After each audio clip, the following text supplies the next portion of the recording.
Thank you very much for having me. I just want to say a couple of things. I had an opportunity to review the report, and I think it's excellent, and I truly hope that policymakers and their staff will have a chance to review it and will have an opportunity to take appropriate action. I think it is critical. As between now and 2014, and of course after 2014, there is this expectation out there that consumers are being treated fairly, that the rates that they're being charged, whether they're a small business owner or an individual purchasing health insurance on their own in the individual market, that the rates that they're being offered are fair, that they're getting a fair shake. And certainly after 2014, when people are required to purchase insurance, and companies in most cases are required to provide insurance, there's going to be even an increase in that expectation that people are getting a fair shake.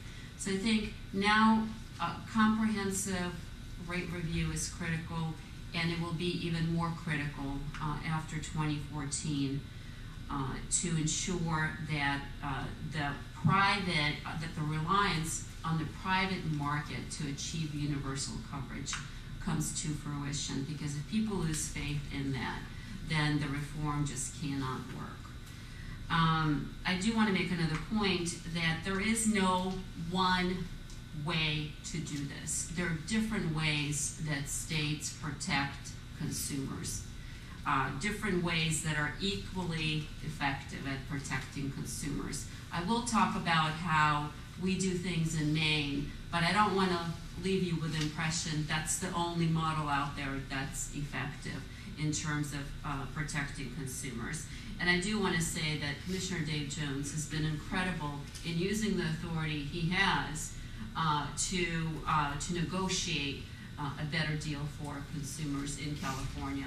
But it is absolutely undisputed that if he does get better authority, he can be even more protective of consumers in California. So in Maine, and I hope everyone had a chance to pick up, I actually did slides with data and numbers. So if you haven't had a chance to pick them up, I think they are outside. In Maine, our standard of review is essentially that in the individual market, rates cannot be excessive, inadequate, or unfairly discriminatory. For the individual market, we have prior approval. That means that before an insurance company wants to increase rates, change rates, offer a new rate, I have to give them permission to do so. And they just can't increase rates without the permission from the Bureau of Insurance. When a filing comes in, essentially one filing contains all of their products. So it's not like if an insurance company offers 20 products, they have to make 20 different filings. It's one filing for all of their products. And usually there is a rate hearing that we do, especially on products that have many thousands of people covered. The Attorney General can, if I don't call a hearing as superintendent, the Attorney General can do so and require me to hold a hearing. Under my watch, that has never happened. It's always been initiated by me with the Attorney General as intervener in the hearing. We also have an opportunity for the public to intervene.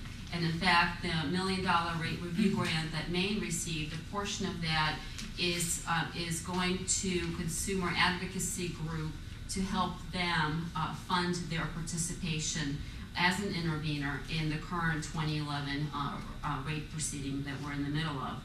And that funding enabled the consumer advocacy group to hire their own actuary and attorneys and experts to bring them into the hearing process.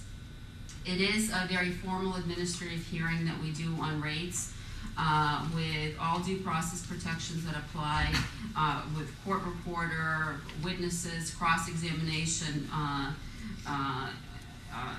depositions, etc. So it is a very formal process that we go through. We are completely transparent. There are very few pieces of the rate filing that is confidential. It's all online, so it gives an opportunity to anyone who wants it to review what the insurer submits for consideration. All of their supporting data, trends, everything is public. And I think that's critical because folks need to have access to that information to feel certain that the regulator is doing our job in reviewing the data carefully and making an evidence-based decision on the data. One important aspect of the rate hearing is that at times we uncover enforcement issues. And in fact, a few years ago, we found a compliance problem, and that resulted in $5.6 million being refunded to the individual consumers and $1 million fine that the company had to pay. On slide 3, you have it. There are a bunch of numbers, and I thought it was important to give you a historical perspective on the kinds of rate requests that we receive on the individual side from the major carrier and what we actually approved. So I'll start with in January 08, for example, the carrier wanted 18.6%. We approved 12.5%. For their 09 filing, they wanted an average of 18.5%. We approved 10.9%. For the 2010 rate filing, they wanted 23.1%. We approved 14.1%. Now we're still in litigation, I have to say. For all of those trial lawyers and industry lawyers that like to be in court, we certainly, it seems like there have been opportunities in Maine to do that. We recently won our 09 decision. The highest court in Maine dismissed the carrier's lawsuit as being moot. So I was very pleased to see that. It's really great news for consumers. The 2010 decision is still on appeal, and I would note for you there's an interesting issue in there on the allegation is that the carrier's First Amendment right was violated because I would not approve the cost of their first litigation being built into their premiums, and so one of the issues before the court is a First Amendment issue and whether or not people who buy health insurance are also responsible for paying for the litigation costs for that. The other issue is a takings clause issue, also a constitutional allegation. In the 2010 decision, we allowed a 0.5% profit and risk margin to be built in, and the argument is that's a takings violation because insurance rates must guarantee a profit. I would note for you that in the 2011 filing, and it's all on the website if you're interested, this particular carrier actually did make a profit despite the fact that it wasn't guaranteed the profit that they asked for. So there is still, I think that's a good example that shows that you don't necessarily need to guarantee a profit. Companies that compete effectively can still make a profit and meet some of their profit goals.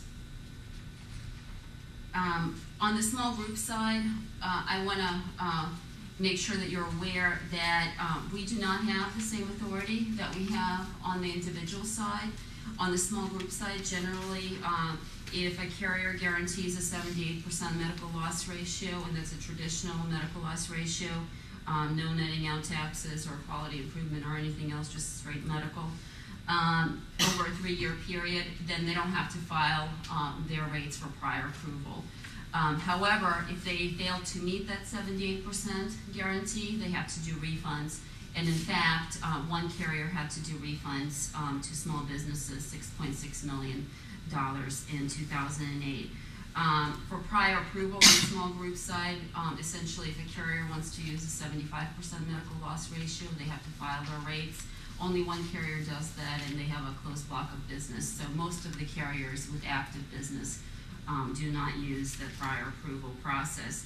And just to give you a sense, comparing the small group rates that just get filed with us, in 2011, the average rate hike was 17%. 2010 it was 21%, 2009 15%, and essentially that's what they file and that's what they use. So there is no opportunity to review their trends, to question their underlying data, and to do a comprehensive review to make sure that the rates are fair. I want to conclude by saying that you hear a lot of myths out there that if a state happens to have significant consumer protections and comprehensive rate review oversight, that companies can't make money. Well, the reality is they can, and if you take a look at the last slide, I've given you examples of dividends that have been paid out of Maine. This is just Maine business, and this is all of the company's business, large group, small group, individual, to the extent a company has individual.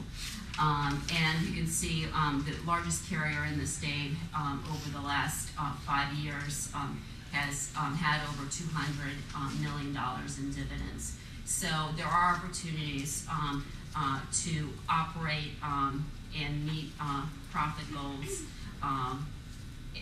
at the same time where consumers get full protection from the laws as well as from the oversight a regulator initiates. And one final thought, I forgot to mention that last year my Attorney General at that time, Janet Mills, and I, we did co-write an endorsement letter in support of Senator Feinstein's bill. We thought it was critical to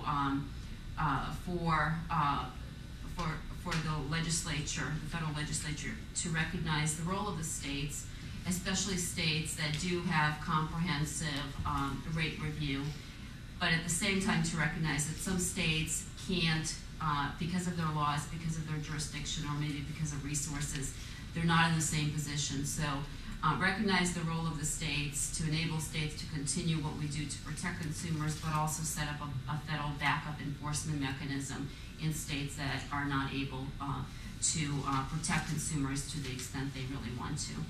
And I'd be happy to take questions. Thank you very much.